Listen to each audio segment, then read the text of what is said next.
Atos dos Apóstolos, capítulo 2. E, cumprindo-se o dia de Pentecostes, estavam todos reunidos no mesmo lugar.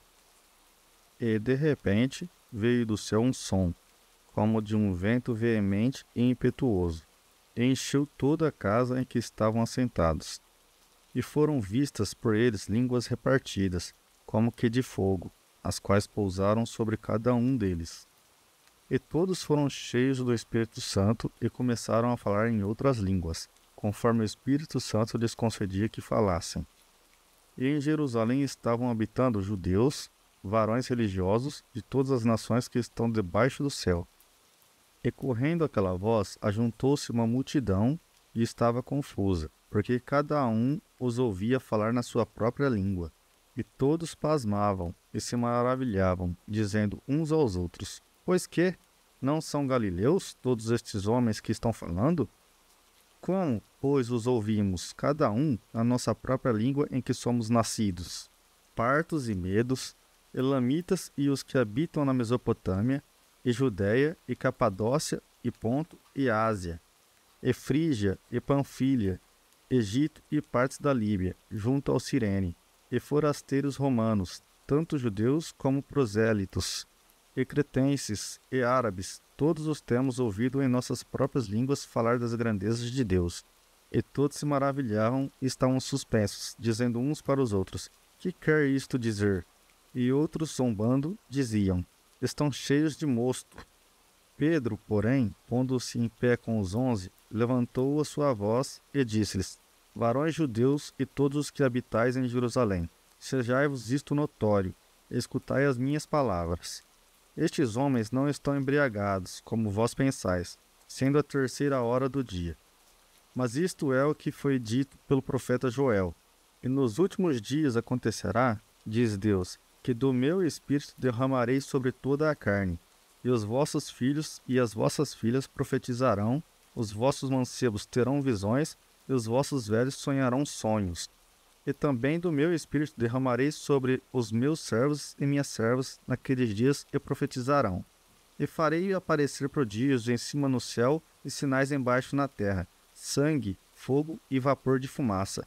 O sol se converterá em trevas, e a lua em sangue, antes de chegar o grande e glorioso dia do Senhor.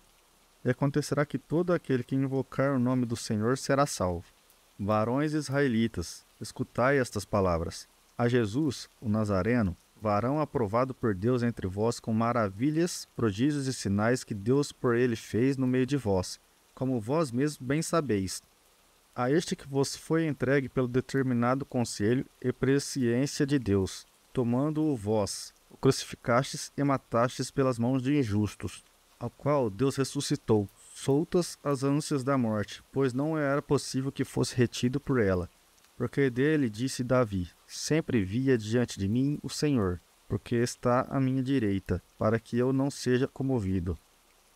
Por isso se alegrou o meu coração, e a minha língua exultou, e ainda a minha carne há de repousar em esperança. Pois não deixarás a minha alma no Hades, nem permitirás que o teu santo veja a corrupção. Fizeste-me conhecidos os caminhos da vida. Com a tua face me encherás de júbilo. Varões e irmãos, seja-me lícito dizer-vos livremente acerca do patriarca Davi, que ele morreu e foi sepultado, e entre nós está até hoje a sua sepultura. Sendo, pois, ele profeta, e sabendo que Deus lhe havia prometido com juramento que do fruto de seus lombos, segundo a carne, levantaria o Cristo, para o assentar sobre o seu trono. Nesta previsão, disse da ressurreição de Cristo, que a sua alma não foi deixada no Hades, nem a sua carne viu a corrupção. Deus ressuscitou a este Jesus, do que todos nós somos testemunhas, de sorte que, exaltado pela destra de Deus e tendo recebido do Pai a promessa do Espírito Santo, derramou isto que vós agora vedes e ouvis. Porque Davi não subiu aos céus, mas ele próprio diz: Disse o Senhor ao meu Senhor: Assenta-te à minha direita, até que ponha os teus inimigos por escabelo de teus pés. Saiba, pois, com certeza, toda a casa de Israel que a esse Jesus, a quem vós crucificastes, Deus o fez Senhor e Cristo. E ouvindo eles isto, compungiram-se em seu coração e perguntaram a Pedro e aos demais apóstolos: Que faremos, varões irmãos? E disse-lhes Pedro: Arrependei-vos e cada um de vós seja batizado em nome de Jesus Cristo, para perdão dos pecados, e recebereis o dom do Espírito Santo, porque a promessa vos diz respeito a vós, a vossos filhos e a todos os que estão longe, a tantos quantos Deus, nosso Senhor, chamar. E com muitas outras palavras isto testificava e os exortava, dizendo: Salvai-vos desta geração perversa. De sorte que foram batizados os que de bom grado receberam a sua palavra. E naquele dia agregaram-se quase 3.000 almas, e perseveravam na doutrina dos apóstolos, e na comunhão, e no partir do pão, e nas orações. E em toda a alma havia temor, e muitas maravilhas e sinais se faziam pelos apóstolos. E todos os que criam estavam juntos e tinham tudo em comum. E vendiam suas propriedades, fazendas, e repartiam com todos, segundo cada um havia de mister. E, perseverando unânimes todos os dias no templo e partindo o pão em casa, comiam juntos com alegria e singela de coração, louvando a Deus e caindo na graça de todo o povo. E todos os dias acrescentava o Senhor à igreja aqueles que se haviam de salvar.